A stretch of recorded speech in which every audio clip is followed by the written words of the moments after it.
Buenos días, soy Jorge Rodríguez, soy profesor asociado del Departamento de Filología Moderna de la Universidad de Salamanca y voy a presentar la ponencia Un nuevo horizonte para el MOE, la IA generativa y las novias virtuales. La imagen estereotipada del otaku pervertido ha sido recurrente no solo en el cine o la televisión, sino también en el manga. Surgió a raíz de una etiqueta creada por Nakamori Akio en el año 1983 en unos artículos publicados en la revista Manga Buriko y se popularizó debido a la cobertura mediática de los crímenes de Tsutomu Miyazaki en el año 1988.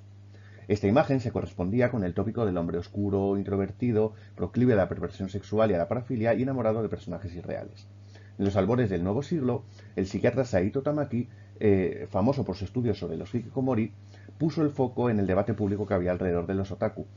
y, centrándose en el estudio de su sexualidad, publicó en el año 2000 el libro Sento Bisoyo no Sei Shinbunseki, traducido como Beautiful Finding Girl, en el año 2011. Saito, desde la psicología, intentaba debatir la tendencia que había tenido precisamente la psicología de considerar a los otaku como poseedores de un trastorno esquizofrénico de la personalidad. Y también señalaba la necesidad de estudiarlos como una comunidad única surgida de la interacción entre las características de la psicología juvenil japonesa y la modernidad.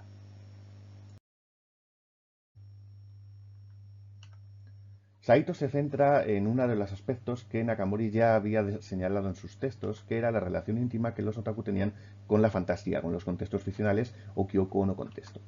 Saito dice que un otaku siente una fuerte afinidad por los contextos de ficción, es una persona que hace uso de la ficcionalización como una forma de poseer al objeto de su amor, es una persona que habita no solo dos, sino múltiples orientaciones, se entiende que sexuales, también es una persona capaz de encontrar objetos sexuales en la propia ficción. Este tipo de relación no responde a un fetichismo, sino a una atracción intensa por un personaje que no existe en la realidad, con el que los jóvenes imaginan que tienen relaciones sexuales que reproducen en la masturbación.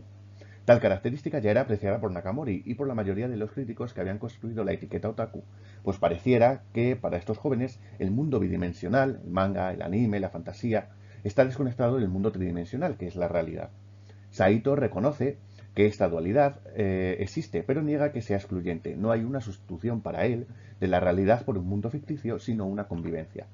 De esta forma, Saito denominó a este tipo de atracción como un deseo ficcional asimétrico y utilizó el concepto de moe, que era una palabra que los otaku masculinos ya utilizaban para referirse a su deseo por personajes de anime. Según Saito, por tanto, moe es tanto el deseo que un otaku siente hacia un personaje como el mismo personaje y las situaciones en las que se ve envuelto. Además, Saito identificó diferencias entre el deseo ficcional de los y las otakus. Para ellos, moe representa el objeto de su deseo, el personaje por el que sienten esa atracción y hacia el que se sitúan desde una posición de dominancia desde el punto de vista fálico, entendiéndolo desde la perspectiva de James Lacan, por la que el falo es el objeto sobre el que se proyecta el deseo. En opinión del autor, creo que se refiere a la posición masculina emocional, con una interpretación que puede tener relación con la observación hecha por Naito acerca de la dominación tradicional del género masculino sobre el femenino en Japón. Ellas, en cambio, no necesitan ni buscan reafirmar su posición, así que se relacionan de forma más íntima con su objeto de deseo. Saito estudia el caso concreto de las Fuyoshi y considera que hay un paralelismo entre los roles de activo y pasivo definidos tradicionalmente en las relaciones de tipo homosexual y los roles de creadora y lectora dentro de la obra. De esta forma, las otakus podrían llegar a sentir un deseo incluso mayor que el de los otakus masculinos, que se basa en la construcción de una narrativa más que en el disfrute de una imagen. En ambos casos, Saito considera que la relación entre los otakus y las otakus y el objeto de su deseo, el moe, puede calificarse como posesiva. A partir de ahí surge lo que el psiquiatra considera como una materialización última de su amor hacia el personaje, el doujinshi, entendido como una narrativa en la que se representa la fantasía del individuo hacia su objeto de deseo, en un acto que Saito denomina como una creatividad pura, en tanto en cuanto se crea desde el sentimiento y no se crea desde la intención de que sea atractivo para los demás. Esto también justificaría el componente erótico, que es bastante predominante en este tipo de obras. En el año 2001, el filósofo y crítico Asuma Hiroki publicó el libro Dobusukasuru Postomodan Otaku Kara Mita Nihon Sakai, que se tradujo en 2009 como Otaku Japan's Database Animals, en el que pretendía hacer un estudio de la posmodernidad japonesa poniendo como ejemplo a los otaku. En este libro lo que hizo fue plantear la teoría de la base de datos basándose en aportaciones como el deseo ficcional de Saito Tamaki o estudios del sociólogo Miyadai Shinji, del crítico Otsuka Eiji o de Okada Toshio. Precisamente, siguiendo la teoría del consumo narrativo creada por Otsuka Eiji, Asuma planteaba que si bien la posmodernidad se caracterizaba por el dominio de grandes narrativas como la religión, la ideología, la política, etc., la posmodernidad se caracteriza por la desaparición de estas y la generalización de las pequeñas narrativas, individuales y únicas. En palabras de Asuma, la sustitución de la gran narrativa por un sistema codificado en el que el usuario puede acceder libremente y en el orden que quiera, solo conociendo los códigos y reelaborar así sus propias narrativas. Al relacionar toda esta reflexión con la cultura otaku, Asuma utiliza el concepto de chara moe para identificar una tendencia que observa más acentuada a partir de los años 90, pero que puede remontarse casi 2 décadas atrás. De esta forma, y utilizando el concepto de moe que describió Saito Tamaki, estos personajes se deconstruirían en un número determinado de elementos moe que pueden ser tanto visuales, las orejas de gato, la cola, los ojos, el cabello, como situacionales o de expresión. Por ejemplo, cuando una chica con orejas de gato hace nia. Estos elementos estarían diseñados previamente para generar ese sentimiento de moe, el deseo ficcional, en los otakus, y formarían parte de una infinita base de datos codificada, cuyo lenguaje de programación, el propio Asuma suele utilizar conceptos informáticos para hablar de su teoría, es conocido tanto por el creador como por el consumidor. Cualquier protagonista de un manga anime de cierta influencia podría, según él, deconstruirse en estos elementos. Con este planteamiento, en definitiva, Asuma trataba de proponer una teoría de lo otaku que comprendiera la realidad de este colectivo en el contexto postmoderno y capitalista.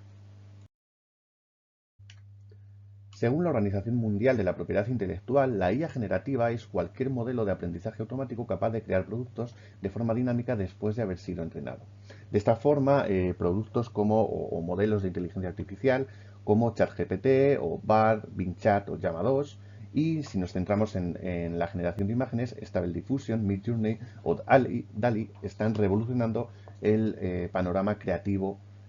actualmente. Si lo situamos en el contexto de la cultura otaku, esta emergencia de la IA generativa ha manifestado en primer lugar que podría servir para corroborar la teoría planteada por Asuma Hiroki, en tanto la generación de imágenes de personajes moe. Modelos de generación de imágenes a través de texto o de otras imágenes permiten a los otaku solicitar a la IA la creación de imágenes personalizadas de aquellos personajes por los que sienten moe, y quizá más interesante en tanto valida esta teoría, la creación de nuevos personajes basados en una recombinación de estos elementos moe. A modo de experimento, se ha realizado una prueba con la plataforma TensorR, que usa Stable Diffusion XL, que es un modelo de creación de imágenes en base a texto, sobre todo, o también en base a otras imágenes. Y lo que se ha hecho es introducir dos prompts diferentes o dos textos diferentes para ver qué tipo de imagen generaba. En el primer texto se ha introducido, el primer prompt es chica anime con orejas de gato, pelo rosa y ojos rojos, y la IA ha facilitado o ha diseñado este personaje, mientras que el segundo prompt es igual, pero cambiando tanto el color del pelo como los ojos azules. En este caso, como veis, pues ha creado una imagen diferente que introduce algunos elementos un poco distintos. El entrenamiento de la IA se basa en reconocer elementos clave en infinitas imágenes en la red y los extrae de las imágenes en las que los ha percibido y los mezcla para generar una imagen, entre comillas, nueva. Continuando con el experimento, se ha utilizado una aplicación diferente, en este caso Linky, para realizar una prueba de chat con personajes IA. Linky es una aplicación que te permite crear un personaje a través de inteligencia artificial y tener una conversación o incluso una relación con ese personaje. No es estrictamente no tiene por qué ser una relación amorosa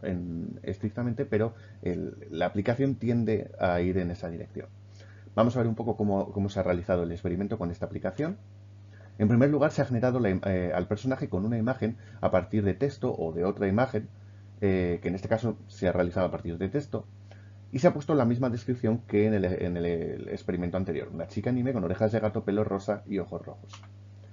Se le ha dado un nombre genérico, en este caso es Yuki, y no se le han añadido rasgos de personalidad, aunque la aplicación permite introducir algunos campos para detallar un poquito qué tipo de personalidad debe tener el personaje. En este caso no se ha introducido ningún rasgo, de forma que el personaje es completamente generado por la inteligencia artificial. Cuando crea la imagen, la IA ve qué elementos aparecen en la imagen más allá estrictamente del personaje y genera una situación en función de los detalles de esa imagen. En este caso,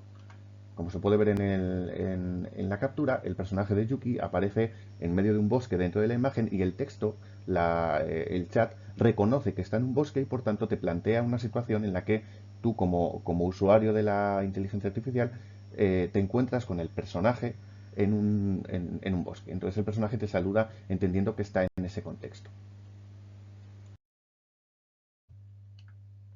A la situación inicial que planteaba el personaje de Yuki se le ha añadido un elemento narrativo externo que no aparece ni en la imagen ni en la situación que propone, que es la lluvia, para comprobar su reacción en tiempo real. En este caso, Yuki responde diciendo que ha olvidado su paraguas, de forma que aunque le cuesta un poquito, sí que entiende lo que le estás diciendo. No es una conversación medida a través de puntos clave, sino que entiende lo que tú le estás diciendo y responde y se adapta en función de eso. De esta forma, también podemos observar que Yuki añade elementos como miau a la conversación, pues deduce que es una expresión que coincide con el elemento orejas de gato que se ha introducido al describir la imagen. Y también, si analizamos un poquito el tono que tiene la conversación, aunque esta percepción es un poco más subjetiva, y se puede comprobar si se habla con otros personajes o con personajes generados por otros usuarios, en general la aplicación tiende a dar un marcado tono sensual, a veces un poco más, a veces un poco menos, pero tiende a introducir el elemento de la sensualidad, incluso aunque el usuario no lo introduzca de primeras. Yuki sabe de esta forma qué es lo que dice y a qué público está orientada. No es una IA, digamos, que funciona de manera completamente de cero sobre lo que tú le dices, sino que ya de alguna forma tiene algún tipo de entrenamiento en el que tú ya sabes que tú, por definición, vas a ser un público concreto que va a consumir algún tipo de contenido en específico. Las nuevas aplicaciones que se han analizado en el epígrafe previo parecen corroborar la vigencia de la teoría de la base de datos diseñada por Asuma Hiroki y el uso que se hace del MOE como un elemento que genera beneficios comerciales a través de la inteligencia artificial. Sin embargo, si nos ceñimos a lo que comentaba Saito, entra en conflicto con la idea de la creatividad pura que decía este psiquiatra, asociada al deseo ficcional y a la realización de doujinshi. De alguna manera, las narrativas automatizadas basadas en el MOE confirman la idea del animal consumista posmodernista que concluía Asuma en su obra, pero obvian también la profundidad narrativa de un entorno creativo más amplio que yo propuse en mi tesis doctoral o que Saito mismo valora en la creatividad pura que se refleja en el doujinshi. Por tanto, la IA genera personajes que pierden el componente creativo y se convierten en personajes a la carta para satisfacer un deseo impulsivo e inmediato.